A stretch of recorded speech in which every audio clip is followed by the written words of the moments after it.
scenes of chaos at the Capitol do not reflect a true America, do not represent who we are. The president must be held accountable again. House Democrats move to impeach President Trump on charges of incitement of insurrection as America braces for a new wave of armed protests.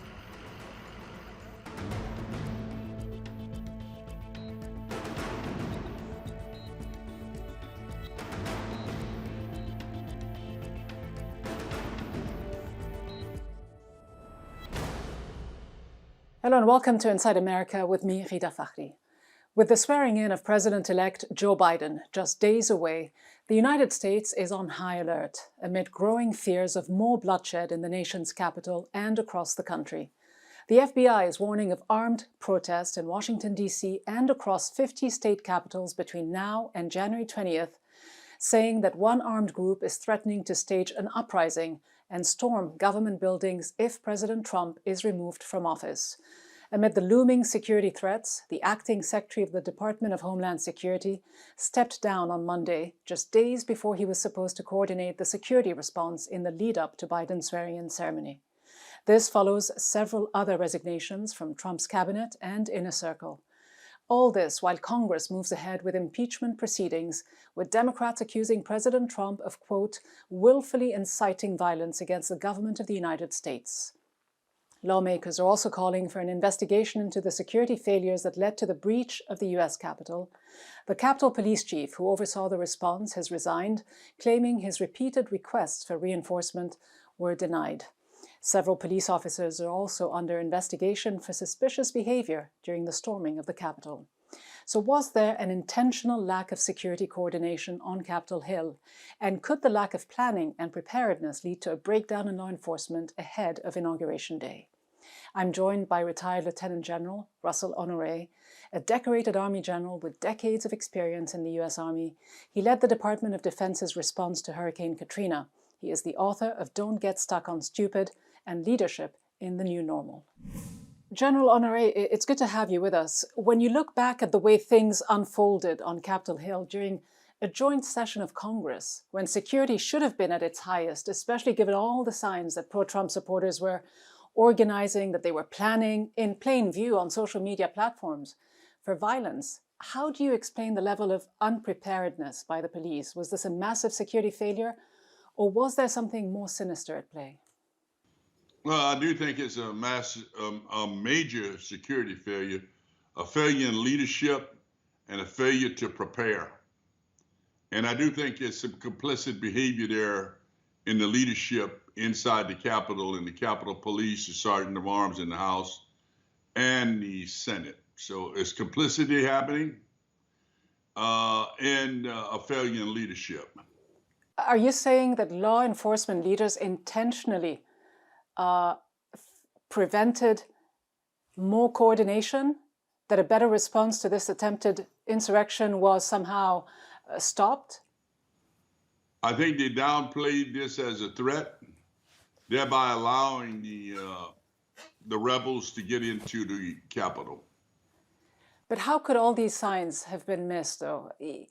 You're suggesting they were simply overlooked. The Capitol Police, we know, has 2,300 active duty members. Only 1,400 were deployed. Was this ever going to be enough to push back thousands of pro-Trump supporters who came determined and well prepared?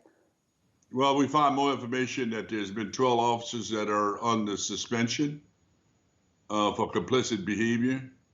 And we now find out that the off-going shift was allowed to go home as opposed to keeping them on. Most of those shift officers thought they would be extended through the hearing and they were told to go home. So you only had about a third of that workforce there available to protect the Capitol during the hearing when you got tens of thousands of people outside hearing very aggressive talk about going to the Capitol and taking over the government. So, yeah, it was a total failure. As you say, they didn't hide their plans. They didn't hide their intentions in their social media chatters. They They had climbing gear, pepper spray shields, gas masks, pipe bombs, baseball bats, zip ties that they would use as handcuffs, riot gear, rope. They even constructed a noose on the grounds of the Capitol while they shouted, hang Mike Pence. Yet we saw police officers taking selfies with them, opening gates for them, letting them in. Why weren't they treated as a serious threat? Or is it, as you say, complicity, plain and simple? Behavior on behalf of those selected individuals. On the other hand, you saw some of the Capitol Police fighting for their dear life to try and protect the delegations from the House and the Senate who were in full session. So that being said, it's a failure that we will never forget. And this too will go down in the history of the United States, and a bad piece of history, that a nation that has preached to the world about the peaceful transfer of power, and yet we allowed this to happen in our capital. How much responsibility does the president himself bear for urging his supporters to march on Capitol Hill, knowing that many of them would be armed? The Capitol Police Chief, who has resigned since, says he was begging, pleading for reinforcement in the days before, on the day of. His repeated requests for DC National Guard to be put on standby were turned down. We also heard that the Pentagon stood in the way of sending reinforcements.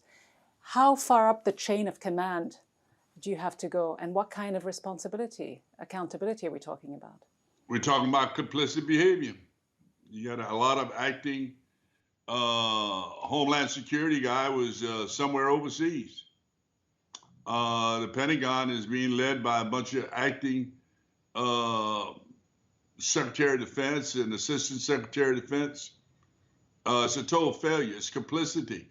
They wanted to give this, it would appear that they wanted to give this demonstration safe passage to the Capitol to do what they did. There's still a lot of anxiety among members of Congress who have been briefed about reports that thousands of armed extremists are plotting to surround the US Capitol ahead of the inauguration. We hear that 15,000 National Guard troops will be there. Will it be enough? Just how concerned are you about the next few days? Well, the inauguration is pretty well planned, rehearsed, with assets doing air, land, and sea protection of that site, along with an elaborate plan to screen people coming within eye distance of the event. So I feel pretty comfortable they could secure it, but I will advise through my sources to President Biden that he do the transfer of power as normal, but the vice president ought to be at the White House. All right, General Russell Honore, a great pleasure to have you on the program. Thank you very much. God bless America. Thank you. Be safe. The extraordinary scenes from the mayhem inside the Capitol building will leave an indelible stain on America.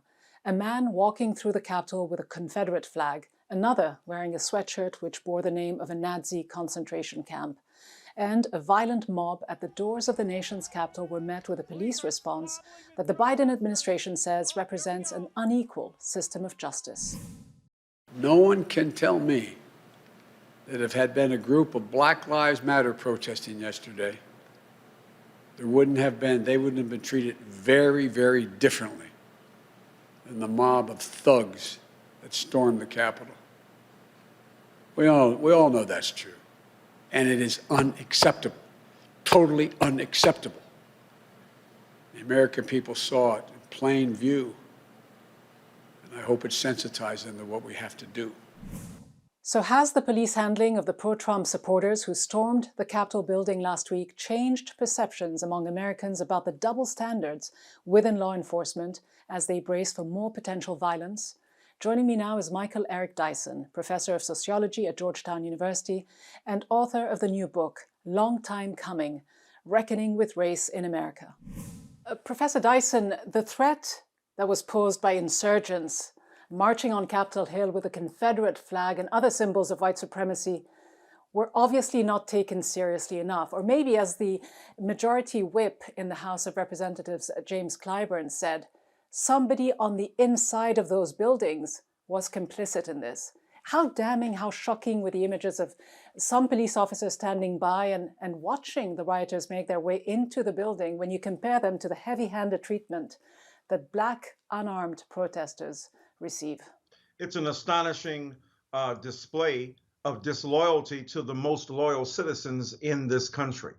Black people, despite the Confederate flag, Black people, despite the Civil War, which leveraged the authority of the South and its economic institutions against the bodies of Black people, still remain loyal. Black people, despite the resurgence of white supremacy, of white nationalism, of the Proud Boys, still hold on to the premise that this is e pluribus unum out of many one, and yet the complicity of those within that building, and not just now, hundreds of years, of complicity with the undercutting, undermining of American democracy. And I think Representative Clyburn is absolutely right, that this ridiculous repudiation of the premises and principles of democracy by those who are ostensibly in our favor, who should be holding to account outside forces, police forces, law enforcement, which should be holding the thin blue line or black line or red line or whatever line that is that protects the Capitol, the most sacred space in civic society in American culture, and yet it was given over to the loose and easy besiegement by racist and anti-Semitic, anti-Arabic forces that reigned superior in that moment. And the hurt and the pain and the trauma that citizens of color and other minorities experience should reverberate throughout the entire country, because this was not simply an attack upon people of color and vulnerable citizens. It was an attack upon American society itself. Some of the rioters even said on tape, they're on our side about some of the police officers. What would have happened, can you imagine for a moment, if a group of African Americans were having just a conversation on social media about storming the Capitol building, let alone scaling the building itself or being almost shown in? They would have been arrested. They would have been taken into custody. On site, they would have been severely mistreated and shot, many of them. We have no doubt that the bodies would have piled up, that the excuses that would be made by the law enforcement would be that we felt under threat. This Capitol was under threat. This citadel of democracy was under threat, and we had no choice but to unleash bullets and a barrage of batons and mace and whatever, tear gas and whatever was necessary to control that crowd.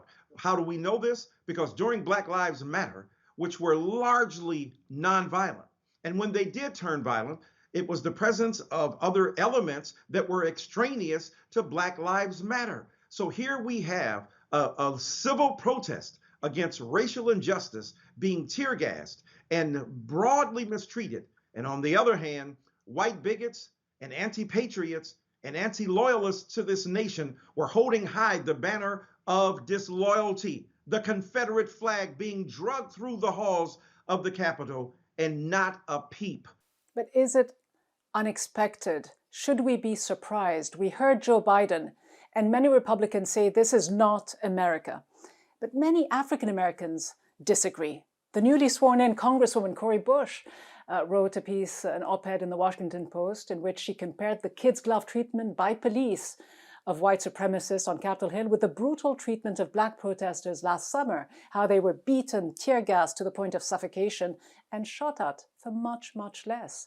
Do you agree with those who say this is America and will continue to be America until white supremacy is dismantled? There is no question. This is America. Excuse me. This is an America that many white brothers and sisters don't see, refuse to see, close their eyes on. And until the Capitol was attacked, and even now only a slight majority, 52%, see it as the reason that Donald Trump should be removed, many of them, until that extreme measure, won't even acknowledge that there is a problem. So yes, they refuse to see the buildup to this infamy, the buildup to this treachery, the buildup to this traitorous activity. The moment you begin to take Black bodies for granted and put them on the ground beneath the knee of Derek Chauvin, that was an attack on American democracy. So it doesn't surprise me at all that many white brothers and sisters refuse to this day to see the vicious anti-American sentiment that is betokened and vouchsafed when they make statements about Donald Trump and make America great again, and making sure that their narrow slice of the Republican ideology and the far right-wing beliefs are held up high, even above the principles of this nation.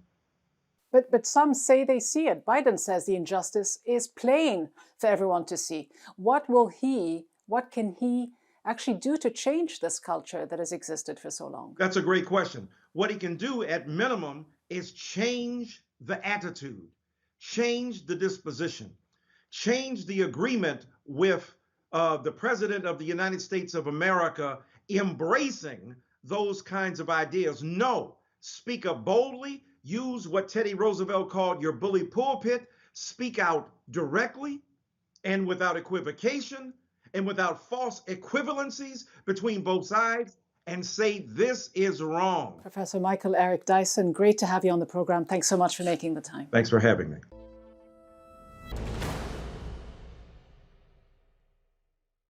In response to the chaos, and with President Trump's term officially ending in just a few days, some Republican lawmakers are calling for the president to step down. Well, I think the best way for our country, Chuck, is for the president to resign and go away as soon as possible. I acknowledge that may not be likely, but I think that would be best. Another Republican senator said, quote, "I want him to resign. I want him out. He has caused enough damage." Yet while Trump has lost some support among the GOP, many of his staunchest allies in Congress remain on his side. 147 Republican lawmakers voted to overturn the election results just hours after they were forced to take shelter from the advancing mob.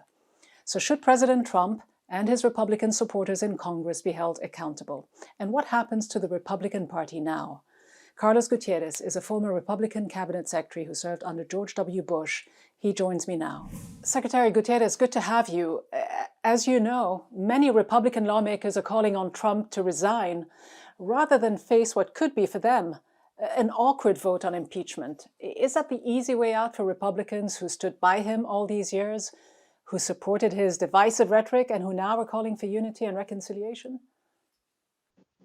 Well, it's a great point. And the problem is I don't hear enough Republicans calling out for impeachment or calling out for resignation. This does not compare when President Nixon was asked to resign. People went to see him and they said, you should resign for the good of the country. I am only hearing that from a few Republicans. What you hear from the Republican Party is it's too divisive. Let's move on. But it's not what you would expect given what we saw, which was essentially an attack on the Capitol. You'd think that every single member of Congress, Republican or Democrat, would call for the president to resign. But the president is still defiant. He's unrepentant. He doesn't feel like he's done anything wrong. This is what he said. It's really a continuation of the greatest witch hunt in the history of politics. It's ridiculous. It's absolutely ridiculous. This impeachment is causing tremendous anger. In addition to the few days left until his term actually expires and the time it would actually take to complete the impeachment proceedings and get it to the Senate for a vote, would his impeachment lead to more anger, to more violence, to more bloodshed?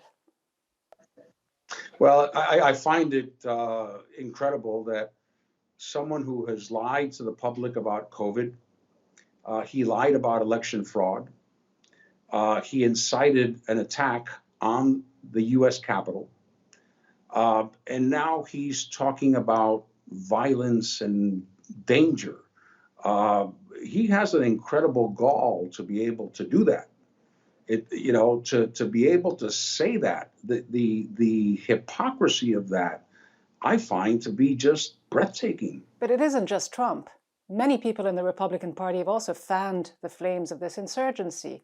There are growing calls for Senators Cruz and Hawley and the other senators who voted to challenge the election results after the siege to be expelled from Congress. The former governor of California said this. The good thing is that he soon will be as irrelevant as an old tweet. But what are we to make of those elected officials who have enabled his lies and his treachery? Should they be? I agree. Should they be expelled from Congress? Well, the problem is the rules, right? And we have certain rules and certain things you can do and certain things you can't do. And in many ways, that is the democratic system. You play by the rules. But I can't imagine how those members will get any support. There are people who will support them. We know there's about 33% of the country that still supports the president. But I find Ted Cruz and Jordan and some of the Hawley, I find their behavior to be despicable. But the rules, and I can't. The rules Yes. are clear, though. The 14th Amendment says that no member of Congress who's taken an oath to support the Constitution can engage in insurrection or rebellion against the state or give support to its enemies. So are the rules clear? Should they? Can they be expelled?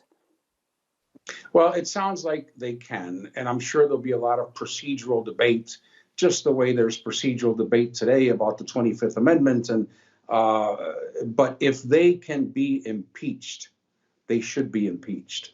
What they have done and what they have supported, and to hear others who are not members of Congress but who are public figures, Mayor Giuliani, I just can't believe Mo Brooks, that they would actually call people to attack the Capitol building. So yes, those people should not be public servants. Those people should pay a price. Those people should not be members of Congress. Will the party split? Do you see the don't- party splitting? Can it continue Yes, this way? I do. In fact, I believe that the Republican Party will look very different in the future, and it'll probably be two parties, because you have segments that are irreconcilable. You have business people who believe in lower taxes, who believe in free trade, who would like to see free enterprise continue to grow. And then you have these populist, nativist, nationalists. I don't think they can stay together. So for the Republican Party, the traditional Republican Party, to be large enough to get votes, they're going to have to bring Democrats over. And that means they're going to have to be a party of the center, the moderate center, not the extreme right. And for this to happen, for true accountability to take place, will you have to look to the private sector? You are the former CEO of a major American company, Kellogg. We saw social media companies take a lead. Some would argue not nearly soon enough. Now several large US companies, including Amazon, are saying that they will suspend campaign contributions to the members of Congress who voted to challenge Biden's win. Will this financial pressure work?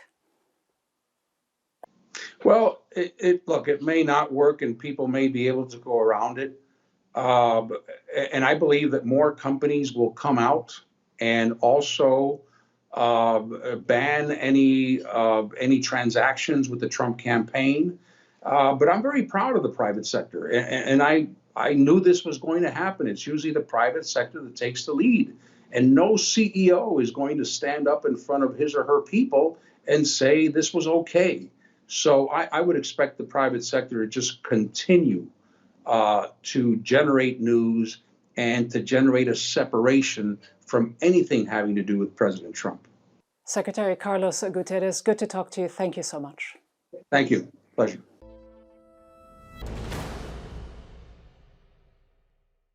Whether organized or spontaneous, the events of January 6th inside the US Capitol were without a doubt an insurrection, a brazen attempt to thwart a constitutional process, the certification by both houses of Congress of the election of President-elect Joe Biden.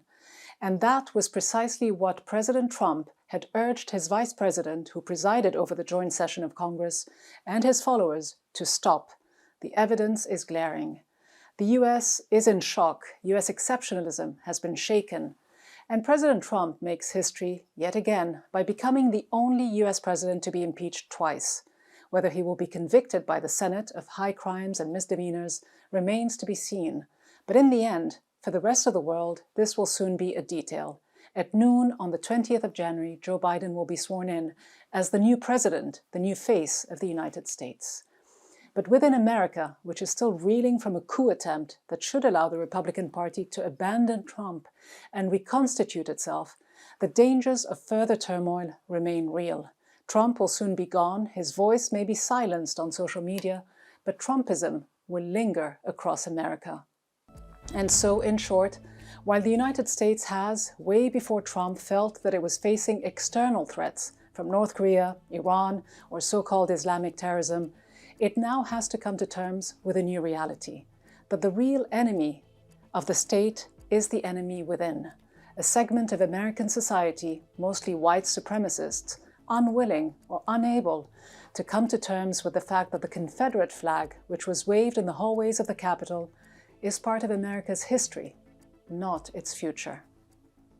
Let us know what you think. For now, though, from me, Rita Fakhri, and the entire team, thanks for watching.